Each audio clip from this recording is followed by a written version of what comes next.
Radiation में क्या होता है कि it causes breaks in the DNA. DNA को वो ब्रेक कर देता है, जो कैंसर डीएनए होता है, कैंसर सेल्स का डीएनए, जिसके कारण वो cancer cells they are killed, they are dead. Radiation treatment देखिए बहुत सारे कैंसर्स में आजकल इसका इंडिकेशन बढ़ता जा रहा है। यूजुअली अब हम 70 to 80% केसेस ऑफ कैंसर में radiation at some point of their time use होता है। Chemotherapy is totally different. उसमें हम लोग ड्रग्स देते हैं जो कि आपके ब्लड में जाके and they act on the whole body itself, जिसके कारण आपको हेयर लॉस होता है, वॉमिटिंग्स हो सकती हैं। वेयरएज रेडिएशन बहुत फोकस्ड एंड टारगेटेड ट्रीटमेंट होता है। नमस्कार, आज सेहतनामा में कैंसर के एक ट्रीटमेंट रेडिएशन के बारे में विस्तार से बात करेंगे। डॉक्टर मनीषी बंसल फोर्टिस से हमारे साथ मौजूद है। बहुत बहुत स्वागत doctor Manishi.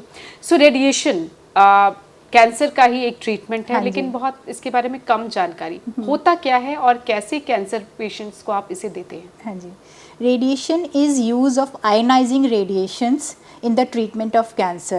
They are produced from a special machine called linear accelerator. In short, we call it LINAC, and they are used to kill cancers.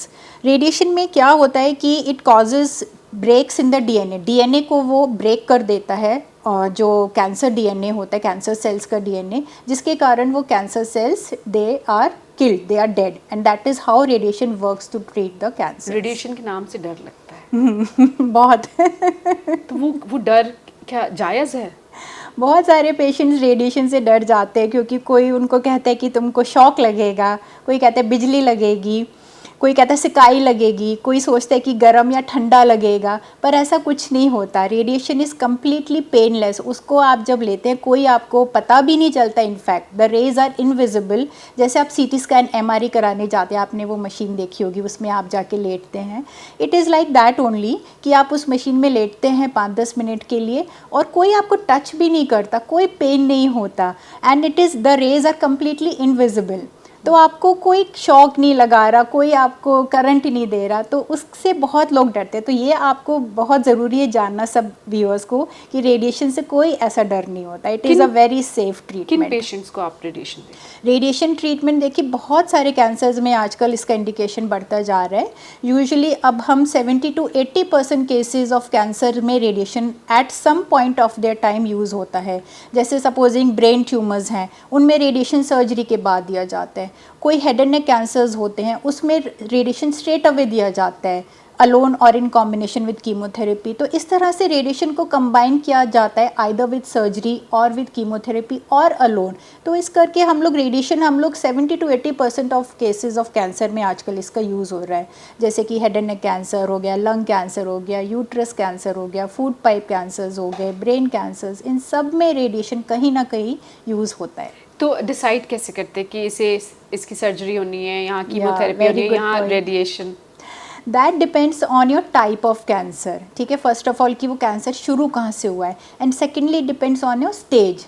Supposing we say अगर ब्रेस्ट कैंसर है, कई बार ब्रेस्ट कैंसर अगर early stage में होता है हम straight away surgery कर देते हैं, उसके बाद हम रेडिएशन कर देते हैं। कई बार रेडिएशन हम लोग बाद में करते हैं, जब लेट स्टेजेस में होता है कैंसर, तो हम पहले कीमो करते हैं, फिर सर्जरी, फिर रेडिएशन। तो इसकी sequencing depends on the stage of disease basically. कैसे फ़र्क होता है कीमोथेरेपी और रेडिएशन से?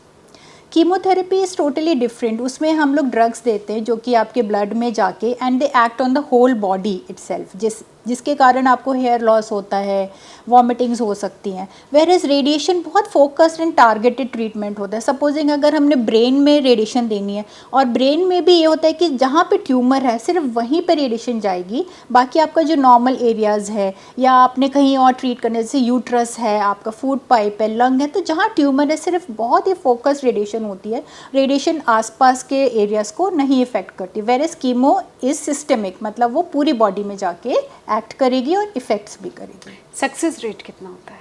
Success rate depends on the stage of disease. Again अगर अर्ली स्टेज होगा तो 70 to 80%, 90% तक सक्सेस रेट आ जाता है। अगर लेट स्टेजेस होंगे तो 40 to 50% तक success rate. Side effects radiation? अगर रेडिएशन का इफेक्ट आएगा तो साइड इफेक्ट भी आएगा। ठीक है, लाइक अदर सर्जरी होती है, जैसे कीमोथेरेपी होती है। लेकिन इसके जो साइड इफ़ेक्ट्स है, सबसे इम्पॉर्टेंट बात यह है कि ये जो साइड इफ़ेक्ट्स हैं they are temporary. Mostly side effects are temporary. कैसे साइड इफ़ेक्ट्स होते हैं? हाँ, और usually they are not permanent, with time they recover, patients recover. और जो साइड इफ़ेक्ट्स होते हैं they depend on the area which we have radiated. Like जैसे हम लोग अगर माउथ में रेडिएशन देते हैं हेड एंड नेक कैंसर्स में, तो पेशेंट को बहुत म्यूकोसाइटिस हो जाती है, यानी कि छाले पड़ जाते हैं मुंह में, बहुत ज़्यादा मुंह सूखने लग जाता है, गले में छाले पड़ते हैं। वेरेज अगर हम लंग्स में या ब्रेन को रेडिएशन देते हैं वहाँ पे ऐसा नहीं होता, पेशेंट्स यूजुअली बहुत सेफली निकल जाते हैं। ब्रेस्ट को रेडिएशन देते हैं तो कोई बहुत ज़्यादा रिस्क नहीं आता। तो side effects vary with the area they are getting radiated. और कुछ टिप्स आप देना चाहें कैंसर के जो पेशेंट रेडिएशन का नाम सुन के डर जाते हैं, उन्हें? डरना नहीं है, बहुत ज़रूरी है कि आपको डरना नहीं है, आपको अवेयर रहना है, नॉलेज लेनी है। ये कोई ऐसा ट्रीटमेंट नहीं है कि आपको पेन होगा या कोई आपको इसमें कोई तकलीफ़ होगी। बहुत सेफ़ तरीके हैं क्योंकि रेडिएशन में टेक्निक्स बहुत एडवांस हो गई हैं, इन द सेंस कि हम लोग बहुत फोकस्ड और टारगेटेड रेडिएशन देते हैं। जैसे पहले होता था कि बहुत बड़े एरिया पे रेडिएशन जाती थी, अभी ऐसा नहीं, बहुत फोकस्ड और टारगेटेड रेडिएशन है, तो उसके साइड इफ़ेक्ट्स भी बहुत कम हो गए हैं। जैसे कि जो हम प्लानिंग करते रेडिएशन की, जो नई टेक्निक्स की बात करें, उसमें 2-3 दिन लगते हैं हमें रेडिएशन स्टार्ट करने में, क्योंकि हम लोग उसकी पहले प्रॉपर प्लानिंग की जाती है। प्लानिंग में क्या होता है, हम एक मास्क बनाते हैं अपनी बॉडी के साइज़ का, और वो मास्क पहन के पेशेंट का पहले सीटी स्कैन होता है, बिकॉज रेडिएशन जो है लॉन्ग ट्रीटमेंट होता है। इट्स नॉट लाइक सर्जरी की आज सर्जरी होगी कल patient discharge. It's like it has to go on for 6 to 7 weeks continuously.